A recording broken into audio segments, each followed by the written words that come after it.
Salut à tous et bienvenue au studio. Parler devant une caméra, ça peut être source de stress. Je sais de quoi je parle.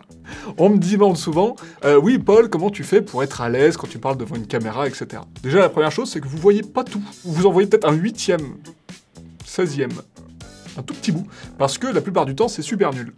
Mais ce qu'il faut savoir, c'est qu'il y a quand même des techniques, des méthodes pour être à l'aise devant une caméra. Et c'est des méthodes qu'on applique aussi, nous, en tant qu'agence, quand on va coacher en fait les personnes qu'on interviewe pendant des interviews. Donc que tu aies besoin de passer, de parler devant une caméra, ou alors que tu aies besoin d'aller coacher une personne que tu vas interviewer, cette vidéo peut être très utile, car nous allons, tiens-toi bien, voir ensemble dès maintenant les 5 astuces qui vont te permettre d'être à l'aise face à la caméra. Restez bien jusqu'au bout parce qu'effectivement, ces 5 points sont vraiment ultra... Bye, vas-y, bye, espèce d'enfoiré. Là, j'ai Victor derrière la caméra, photo du mec, il baille. J'ai pas beaucoup dormi cette nuit. T'as fait un cauchemar, c'est ça? Blague à part, un jour, on a un client qui est venu faire un tournage, il nous a dit « Je vous préviens les mecs, je vais pas être au top, j'ai fait un cauchemar cette nuit. » Ce mec, c'est Robin.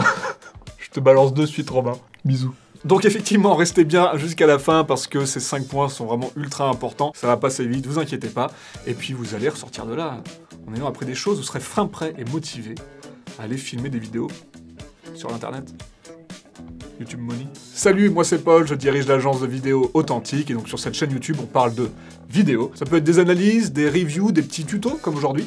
Donc voilà, si ça vous intéresse, n'hésitez pas à vous abonner. On commence de suite avec le premier point.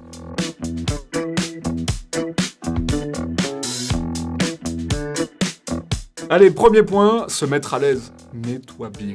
La première chose à faire déjà, c'est de passer une bonne nuit de sommeil parce que figurez-vous que la fatigue, ça se voit. Donc dormez. Alors sans déconner, la fatigue ça se voit à l'image, dormez, passez une bonne nuit de sommeil avant votre vidéo, même si ça peut être potentiellement un peu stressant, parce que la fatigue ça se voit, ça se sent, et potentiellement c'est un exercice où vous allez beaucoup recommencer les choses, donc si vous êtes fatigué, vous allez donc être frustré, énervé, et ça va être de pire en pire. Buvez un coup, n'hésitez pas à boire un coup et à vous préparer une petite gourde à côté. Vérifiez avant de commencer tout l'aspect apparence. Vous faites un bon check-up une première fois pour toutes.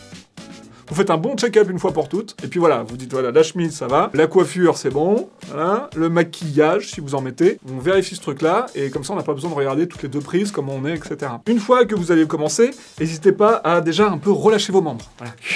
Rire un coup aussi, ça fait du bien, voilà. Alors moi ce que j'aime bien faire, mais je passe pour un fou, c'est que je fais des trucs comme ça, voilà, je me secoue un peu dans tous les sens.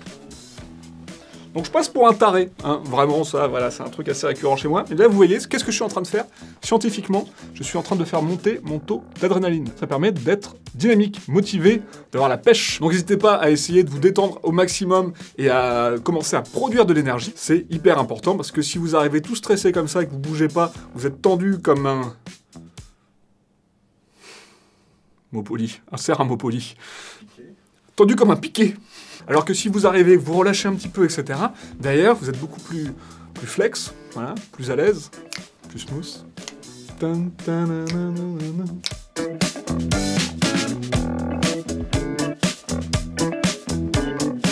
Maintenant que vous êtes à l'aise, vous êtes un petit peu chaud, motivé et d'attaque, on va pouvoir voir comment se tenir face à la caméra et comment utiliser son corps, surtout, c'est hyper important. Et pour ça, on va devoir changer un petit peu le setup.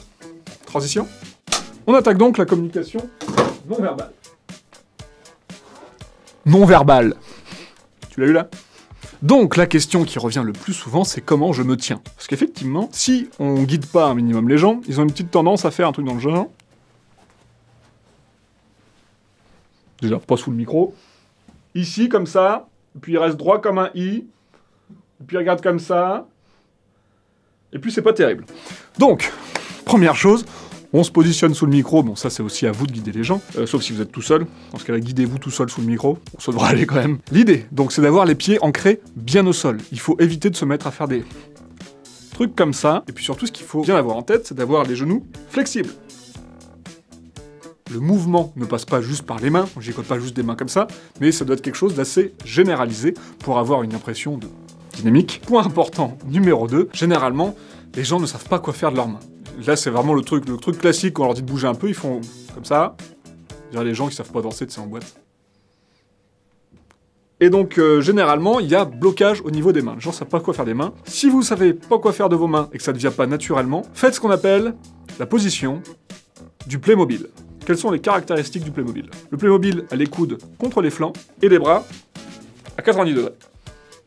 Playmobil. Cette position du Playmobil doit être votre repère par rapport à la position de vos bras et de vos mains. Effectivement, mettez-vous comme ça, et puis naturellement, quand vous allez parler, vous allez forcément bouger vos mains, vos bras, au rythme de votre parole. Une fois que vous avez la position du Playmobil, et que vous bougez un petit peu voilà, les genoux, les hanches, les épaules, et bah tout simplement, voilà, c'est un peu comme une danse, j'ai envie de dire finalement. Il faut vous laisser aller, c'est pour ça qu'il est très important, en première étape, de se détendre et de se décomplexer un peu par rapport à tout ça, pour pouvoir facilement parler avec votre corps. C'est beau, c'est beau.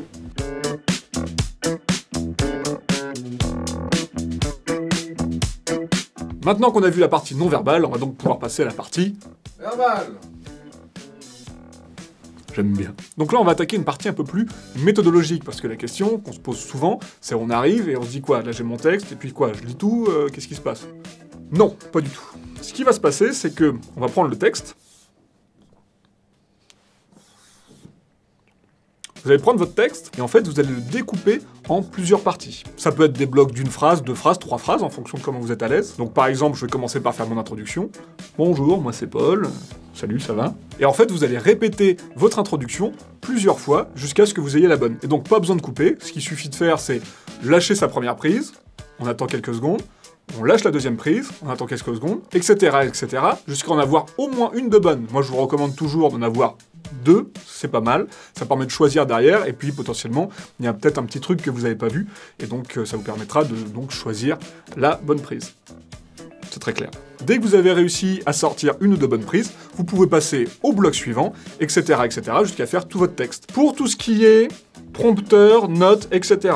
Je connais le classique, moi généralement on me dit, mais est-ce que vous pouvez pas tenir le texte à côté de l'objectif? Non, on peut pas faire ça. Comme il n'est pas recommandé d'utiliser un prompteur. Pourquoi? Parce que si vous êtes en train de lire, ça se voit. À moins que vous soyez un acteur, évidemment, ou Claire Chazal, normalement, ça se voit si vous êtes en train de lire. Et donc en fait, vous allez prendre un aspect un peu robotique comme ça, et lire votre texte, voilà, comme ça. Et donc du coup, en fait, personne n'a envie de voir votre vidéo, et puis derrière, en fait, ça sert à rien, et vous êtes nul. Vous allez finir seul. Donc voilà, ne faites pas ça, ne faites surtout pas ça. C'est pour ça qu'on découpe en petits blocs, ça peut même être une phrase si vraiment vous galérez un peu, mais ça permet d'avoir toujours un discours naturel et de pouvoir également se concentrer sur l'aspect non verbal qu'on a vu tout à l'heure et qui, je le rappelle, est encore plus important que le verbal.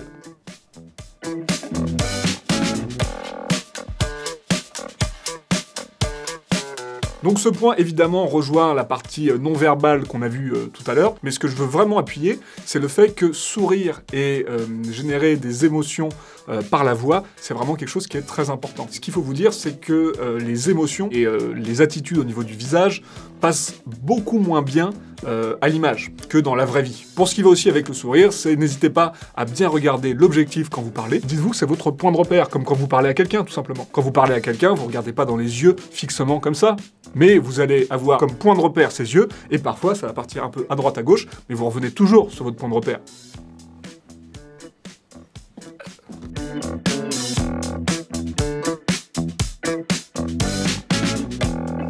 Il est très important de ne pas faire comme moi. C'est-à-dire que moi, je parle beaucoup trop vite.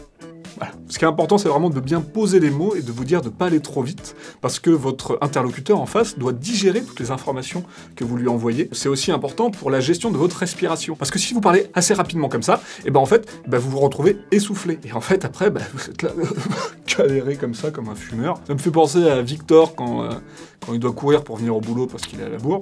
Il arrive tout essoufflé comme ça et il perd ses poumons.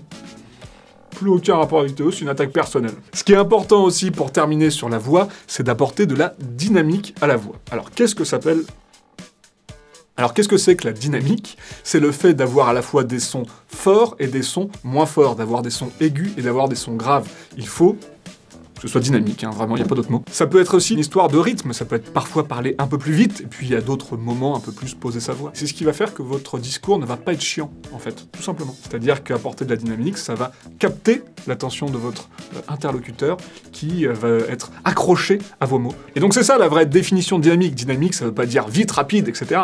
Ça veut dire Parce que j'ai dit tout à l'heure en fait. Et voilà, c'est la fin de cette vidéo. J'espère que maintenant vous êtes un peu plus prêts à passer devant la caméra ou aller interviewer votre prochain client. Si vous avez vous aussi des petits tips à donner pour passer devant une caméra, je vous invite à les poster dans les commentaires, ça pourra servir à tous. Si vous avez aimé cette vidéo, je vous invite à lâcher un pouce bleu et puis à vous abonner tout simplement pour voir notre prochaine vidéo. Je vous retrouve très vite pour de nouvelles vidéos. D'ici là, restez authentiques.